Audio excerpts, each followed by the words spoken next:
Hello everyone, I welcome you all to my channel The Wheel of Fortune. हमारी ज़िंदगी में जो राज होते हैं वो एक हमारी ज़िंदगी का ऐसा पहलू होते हैं जिसे हम कभी भी नहीं चाहते कि वो किसी को भी पता चले, क्योंकि वो हमारे वीक पॉइंट होते हैं। कहीं ना कहीं हमें डर होता है कि हमारे कुछ ऐसे राज, कुछ ऐसी गलतियाँ अगर किसी को पता चल जाए जो हम नहीं चाहते, तो हमारे लाइफ में प्रॉब्लम आ सकती है, हमारी लाइफ में भूचाल आ सकता है। आपके दुश्मन के भी कुछ ऐसे ही राज हैं, कुछ ऐसी कमज़ोरी है जो वो नहीं चाहता कि किसी और को पता चले। जब भी आप किसी की कमज़ोरी जान लेते हो, आप उससे एक स्टेप ऊपर चले जाते हो, बिकॉज यू नो आपको उस इंसान को कैसे कंट्रोल करना है। लेकिन यहाँ पर वो कमज़ोरी किसी और की नहीं, वो आपके दुश्मन की है। आज आपके दुश्मन की एक ऐसी कमज़ोरी के बारे में जानेंगे जो उसको नीचे करने में, उसे नीचे लाने में आपकी मदद कर सकती है। बहुत पावरफुल, कितना भी ताकतवर क्यों ना हो, हर इंसान की एक अपनी कमज़ोरी होती है। आज के रीडिंग में आपके दुश्मन की वो कमज़ोरी जानेंगे जिससे वो डरता है और कभी नहीं चाहता कि आपको पता चले उसकी वो कमज़ोरी। So let's start our reading. I welcome you all to my channel the wheel of fortune. I hope आप लोग सब बहुत अच्छे हो, हैप्पी फील कर रहे हो, अपना ध्यान रख रहे हो, लाइफ इंजॉय कर रहे हो। रीडिंग स्टार्ट करने से पहले हमेशा की तरह माँ और बाबा का आशीर्वाद लेना बहुत ज़रूरी है। उनके बिना मैं और आप कुछ भी नहीं है। तो हर हर महादेव, जय माँ बगलामुखी हमारी रक्षा करें, हमें सही रास्ता दिखाएं, सही निर्णय लेने में मदद करें। इस रीडिंग के माध्यम से जो भी छुपी हुई बातें हैं वो मेरे दर्शकों तक, मेरी यूट्यूब फैमिली तक पहुंचाते, ताकि आगे उन्हें फ्यूचर में कोई प्रॉब्लम ना हो और उनका दुश्मन उन पर हावी ना हो सके, सबसे बड़ी बात। Let's start our reading. So reading start करते हैं। सबसे पहले देखते हैं, आप अपने दुश्मन का नाम ले लो। जिस भी दुश्मन के बारे में आपको जानना है, आप उसका नाम ले लो एंड लेट्स सी आपके दुश्मन की सबसे बड़ी कमज़ोरी क्या है। I try to take out different cards so that हमें ना बहुत सारी चीज़ें, बहुत डीप में चीज़ें पता चले। मैं पहले बता देती हूँ, रीडिंग ये जनरल रीडिंग है। 80 to 90% से रेजोनेट होती है। जो पार्ट आपसे रेजोनेट करे आप लें, जो पार्ट आपसे रेजोनेट ना करे आप बिल्कुल ना लें, उसे स्किप कर सकते हैं। ये रीडिंग अगर आपको बिल्कुल भी ना पसंद आए, कोई दिक्कत नहीं है। वीडियो चैनल पर बहुत सारी रीडिंग्स है, आप कोई भी रीडिंग उठा के जो भी रीडिंग आपको अच्छी लगे आप उसे देख सकते हो।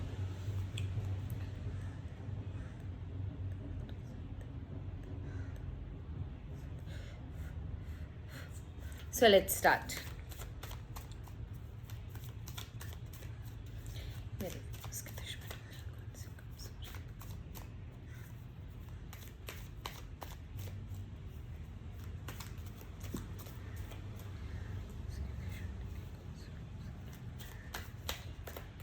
मेरे व्यूवर्स के दुश्मनों की कौन सी कमज़ोरी है जो वो कभी नहीं चाहते कि किसी को पता चले। इन भाई साहब का एक्स्ट्रा मैरिटल अफेयर है, या फिर अगर ये पर्सन सिंगल है तो इसका कोई अफेयर है जिसके साथ इनका फिजिकल रिलेशनशिप भी है।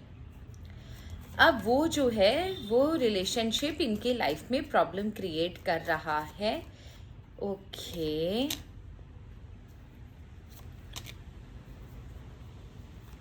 ओके,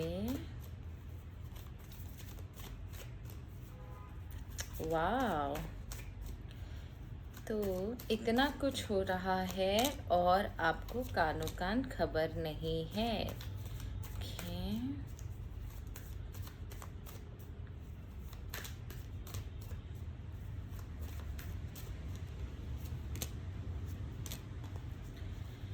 ओके, तो यहाँ पर कुछ लोगों की लाइफ में, आपके दुश्मनों की लाइफ में उनका एक्स्ट्रा मैरिटल अफेयर है, अगर वो मैरिड है तो। और अगर वो मैरिड नहीं है, सिंगल पर्सन है, तो उनका अफेयर है। एक्स्ट्रा मैरिटल हो या सिंगल हो, इनका फिजिकल रिलेशनशिप है उस इंसान के साथ एंड बहुत स्ट्रॉन्ग सेक्सुअल रिलेशनशिप है। दोनों ही लस्ट से भरे हुए इस तरीके के लोग हैं। यहाँ पर physical relationship is given clearly, clear energy है। एंड ये जो रिलेशनशिप है उनकी लाइफ में प्रॉब्लम क्रिएट कर रहा है। या तो वो इस रिलेशनशिप को छोड़ने नहीं चाह रहे, या वो इंसान इन्हें परेशान कर रहा है। इस रिलेशनशिप में इस समय वो बहुत ज़्यादा प्रॉब्लम में है, समझ में नहीं आ रहा कि क्या करना चाहिए। मुसीबत पड़ी हुई है इस रिलेशनशिप की वजह से इनकी लाइफ में, एंड दे वांट टू कि किसी तरह ये रिलेशनशिप में प्रॉब्लम्स जो है वो सॉर्ट आउट हो जाए। कुछ इश्यूज ज़रूर है इस रिलेशनशिप में जिसकी वजह से इनकी रातों की नींद उड़ी हुई है। This person is having an extra marital affair और अफेयर विथ फिजिकल रिलेशनशिप।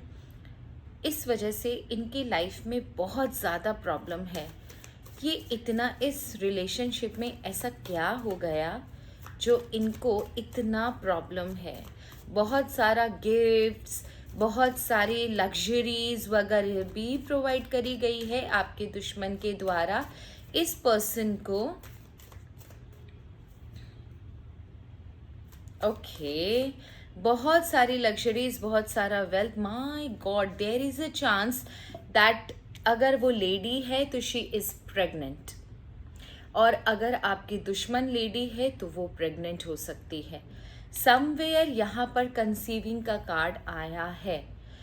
ये चीज़ मैं आपको बता दूं कि इस समय आपके दुश्मन की बहुत बड़ी कमज़ोरी है कि उनके लाइफ में या तो उनका जिसके साथ अफेयर चल रहा है, इफ़ शी इज़ फीमेल तो वो प्रेग्नेंट है, या आपका दुश्मन अगर फीमेल है तो देयर इज़ अ चांस कि उन्होंने कंसीव कर लिया है, because there is a huge physical involvement. Sexual relationship बहुत स्ट्रांगली यहाँ पर शो हो रहा है, एंड बहुत सारा लग्जरी, वेल्थ, गिफ्ट वगैरह एक दूसरे को दिया गया है। आपके दुश्मन के द्वारा बहुत सारे पैसे इस अफेयर में काटे गए हैं। वो नहीं चाहते कि ये बात किसी को भी पता चले कि उनकी लाइफ में ये प्रॉब्लम चल रही है। उनका किसी के साथ अफेयर था और वो इस स्टेज पर आकर पहुंच गया है। ठीक है, नेक्स्ट आई कैन सी कि यहाँ पर एक एनर्जी और भी है कि आपका जो राइवल है एक फाइनेंशियल क्राइसिस से गुजर रहा है, एंड प्रॉब्लम ये है यहाँ पर कि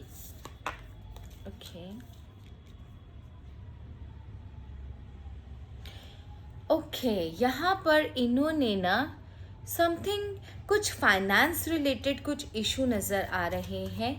इस पर्सन ने बहुत सारा फाइनेंस किसी का मार के रखा हुआ है। आपके राइवल ने किसी का फाइनेंस मार के रखा हुआ है। इस इंसान ने किसी से लोन लिया है, किसी से पैसे लिए हैं और मार के रखा हुआ है, और उन पैसों को इन्वेस्ट करने के बारे में सोच रहा है, रिटर्न करने के बारे में नहीं सोच रहा है। हालांकि इसने उस इंसान को प्रॉमिस किया है ये बोलकर कि वो उसके पैसों को रिटर्न कर देगा विथ इंटरेस्ट, बट यहाँ पर वो रिटर्न वाली एनर्जी नहीं दिख रही है। ये इंसान, आपका जो दुश्मन है, आपका जो राइवल है, इस इंसान ने किसी को बेवकूफ़ बनाकर उसके बहुत सारे पैसे ले लिए हैं और उन पैसों को अपनी लाइफ में इन्वेस्ट कर रहा है, और उसे बोला ये है कि वो उसके पैसे इंटरेस्ट के साथ दे देगा। ये चीज़ मैं बता दूँ ना, ये इसने किससे उधार लिए हैं, किसको बेवकूफ़ बनाया है, उस इंसान को भनक नहीं है कि ये इसके पैसे मार के बैठ गया है। इसने किससे पैसे लिए हैं, इसने किससे पैसे लिए हैं? अपने ही किसी फ्रेंड से या फैमिली मेम्बर से इस इंसान ने पैसे लिए हैं, जो इसकी बातों में, मीठी चिकनी चुपड़ी बातों में आकर इसे पैसे दे तो दिया, बट उन्हें ये नहीं पता था कि ये इसकी एनर्जी इस तरीके की है। आपका जो दुश्मन है उसने बहुत बेवकूफ़ बनाकर, इमोशनल ब्लैकमेल कर कर, या तो अपने किसी फ्रेंड से, किसी भाई से, या फिर किसी फैमिली मेम्बर, कोलीग से उसने पैसे ले लिए हैं। ये पैसे ये अपनी उसमें इन्वेस्ट करेगा, ये उसे रिटर्न करने के फिराक में बिल्कुल भी नहीं है। ये इसके पैसे खाकर बैठ चुका है, ये मैं आपको बता दूँ। एंड द नेक्स्ट कमज़ोरी इज़ इसका सबकॉन्शियस माइंड भी पढ़ने की कोशिश करेंगे, ठीक है। नेक्स्ट क्वेश्चन इज़ कि इसकी लाइफ में ना इस समय बहुत ज़्यादा इसे ना ईश्वर का दंड भी मिल रहा है। समवेयर ना इसकी लाइफ में ईश्वर ने दोनों तरफ से प्रॉब्लम क्रिएट करी है। कोई दो सिचुएशन इसकी लाइफ में ऐसी है, पर्सनल एंड प्रोफेशनल, जो इससे ना कंट्रोल नहीं हो रहा है, ये झेल नहीं पा रहा है उस प्रॉब्लम को, एंड ये प्रॉब्लम ना गॉड की क्रिएट की हुई है। हालांकि इतना शातिर इंसान है कि ट्राई कर रहा है किसी तरह कि ये प्रॉब्लम इसको हावी ना हो, इस पर हावी ना हो। बहुत काम एंड कंपोज्ड है, ऊपर से दिखाता नहीं है, नकली मुखौटा चेहरा पहन के घूम रहा है कि ये इंसान तो बड़ा खुश है, इसके लाइफ में कोई प्रॉब्लम नहीं है। बट एट प्रेजेंट ना इसकी लाइफ में, इसकी ज़िंदगी में कुछ ना कुछ इश्यूज ज़रूर है कि ये दो जगहों पर, दो सिचुएशन में फंसा हुआ है। इसे समझ में नहीं आ रहा क्या करूँ क्या नहीं करूँ। सिचुएशन इसके हाथ से आउट ऑफ कंट्रोल होती जा रही है, but this person is not able to control the situation. एक बार हमें थोड़ा और बता दीजिए कि ये सिचुएशन किस चीज़ से रिलेटेड है। ये जो सिचुएशन आई है ये है तो भगवान की क्रिएट की हुई, क्योंकि यहाँ पर डिवाइन पावर बहुत स्ट्रांगली नज़र आ रहे हैं। पर ये सिचुएशन है किस चीज़ की, कहाँ पर इसको इतनी प्रॉब्लम हो रही है, वो जानना बहुत ज़रूरी है। ओके, इसने ना किसी पर विश्वास किया, इम्पल्सिव होकर किसी को काम पर रखा होगा या किसी पर ट्रस्ट किया होगा। उस इंसान ने इसको चीट किया है। नाउ इससे बोलते नहीं बन रहा कि इसके लाइफ में चीटिंग हो चुकी है।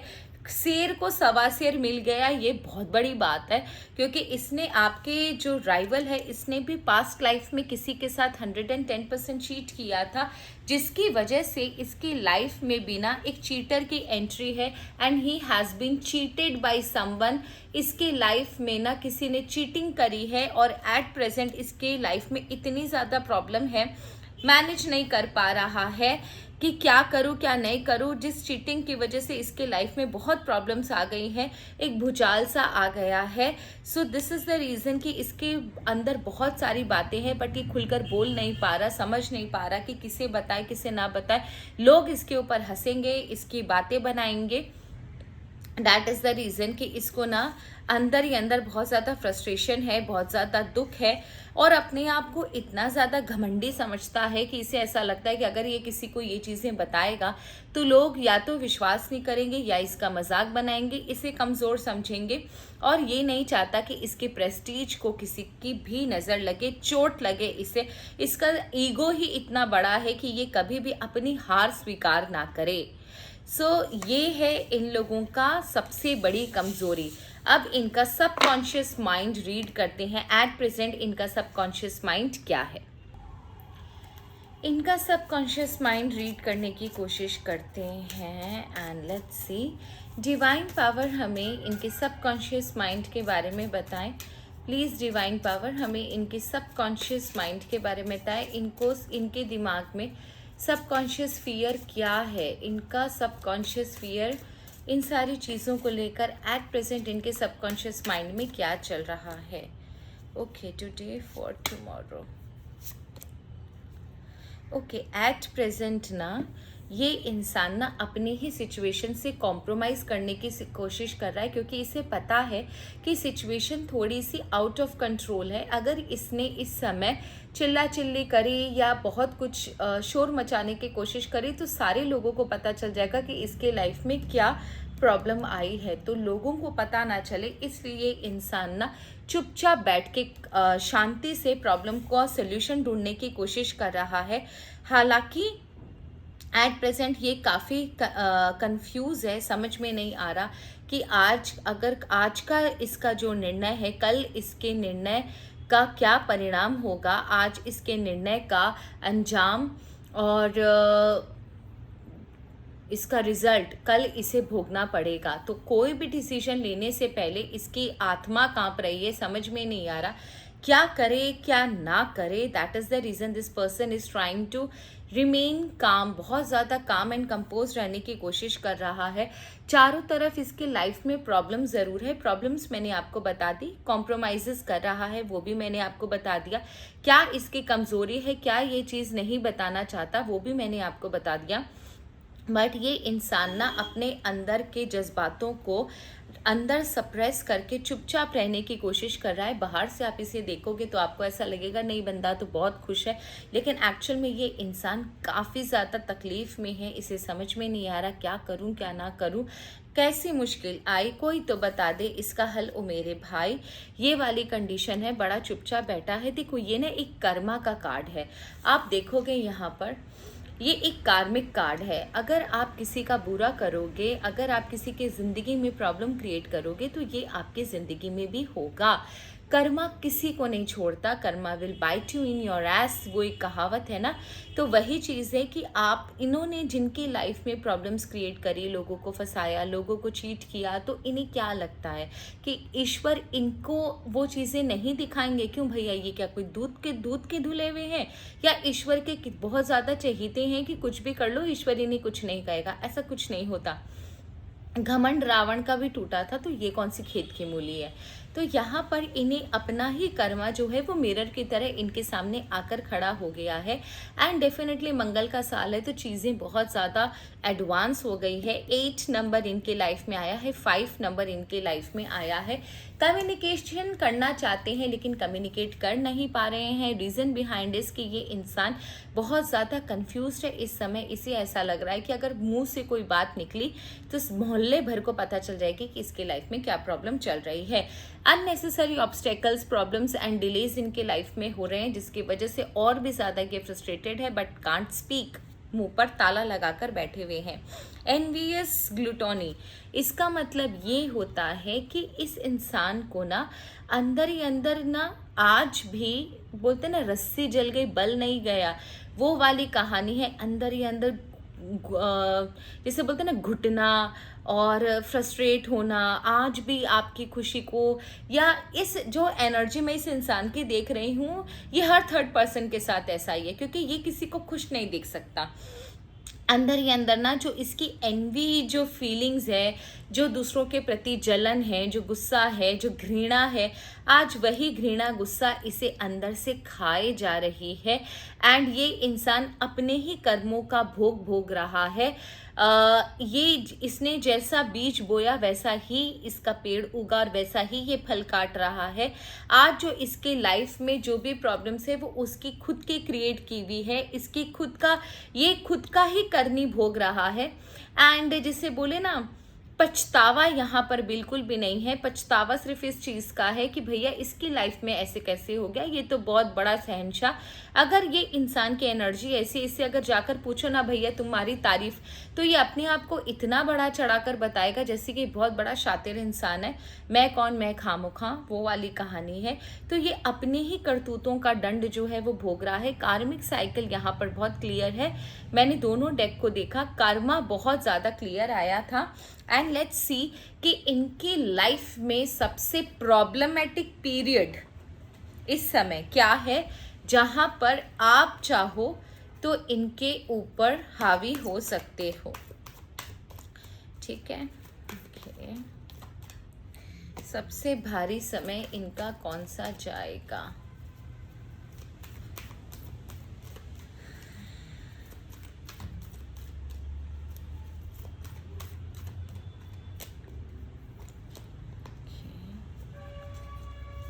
कमिंग संडे इनकी लाइफ में कुछ ना कुछ होने वाला है। टिल सितंबर इनकी लाइफ में बहुत ज़्यादा प्रॉब्लम है। Till September, from coming Sunday till September इनकी लाइफ में बहुत ज़्यादा प्रॉब्लम है। द हर्मिट का कार्ड इन्हें मिला है। हर्मिट का मतलब बहुत ज़्यादा अकेले होंगे, मदद नहीं मिलेगी, हेल्पलेस होंगे, चीज़ें प्रॉब्लम्स और बढ़ेंगी, लाइफ में ट्रेजेडीज हो सकती हैं, अकेलापन हो सकता है, धोखा मिल सकता है, कोई इन्हें बिट्रे ज़रूर करेगा। समथिंग इनकी लाइफ में बहुत ज़्यादा प्रॉब्लम्स आ रही हैं टिल सितंबर। तो ये है आप लोगों की रीडिंग। आप लोगों के लिए एक सजेशन ले लेते हैं। बिना सजेशंस के मैं कभी भी बंद नहीं करती। सो आप लोगों के लिए सजेशन ले लेते हैं। ईश्वर आपसे क्या कहना चाहते हैं कार्ड्स के माध्यम से, आपको क्या सजेशन देना चाहते हैं ईश्वर? Let's check. ईश्वर मेरे व्यूवर्स को क्या सजेशन देना चाहते हो? मेरे व्यूवर्स जो ये वीडियो देख रहे हैं उनको आप क्या सजेशन देना चाहोगे? Trust in invisible. ईश्वर आपसे कह रहे हैं कि आप प्लीज़ उन पर विश्वास रखो, मुझ पर विश्वास रखो मेरे भक्तों। वो वाली आवाज़ आ रही होगी आपको अपने जहन में। ईश्वर आपसे कह रहे हैं प्लीज़ उन पर विश्वास रखो। ईश्वर के घर में देर है, अंधेर नहीं है। कुछ आपके भी कर्मा है, इसीलिए थोड़ी सी डिले हो जाती है, पर देर आए दुरुस्त आए। ईश्वर पर विश्वास करोगे, ट्रस्ट द इनविजिबल। ईश्वर को पता है कौन सही है कौन गलत है। आपको आपके कर्मों के हिसाब से, अगर आपने अच्छे कर्म किए हैं तो डेफिनेटली आपको जस्टिस मिलेगा, और उसने बुरे कर्म किए हैं तो उसे बुरे कर्मों की दंड मिल भी रहा है, ये आपने खुद ने देखा है। तो आपको डिवाइन पावर पर विश्वास करना है एंड डिटरमाइन होकर आगे बढ़िए। खौफ खाने की ज़रूरत नहीं है, जिसके साथ डिवाइन पावर खुद होता है। ईश्वर आपको खुद कह रहे हैं कि मुझ पर विश्वास रखो, तुम सिर्फ अपना काम करो। इससे बढ़कर और आपकी लाइफ में क्या होगा, इससे बड़ा आश्वासन ईश्वर आपको क्या ही देंगे कि वो आपके साथ खड़े हैं। सो आई होप आपको रीडिंग अच्छी लगी होगी। अच्छी लगी तो प्लीज़ प्लीज़ प्लीज़ चैनल को ज़रूर सब्सक्राइब कीजिएगा, एंड अगर आप नए हो तो सब्सक्राइब करो, and like and share button please please press करो। एंड अगर आप मेरे रेगुलर सब्सक्राइबर हो तो प्लीज़ आप भी बेल आइकन दबा दो, ताकि जैसे ही वीडियोस अपलोड हो आपको मिल जाए। पर्सनल रीडिंग के लिए आप मुझसे व्हाट्सअप कर सकते हो, व्हाट्सअप नंबर मेरे बायो में है। पर्सनल रीडिंग पेड होती है। एंड यही थी आज की reading. Thank you so very much. Her her Mahadev. God bless you all.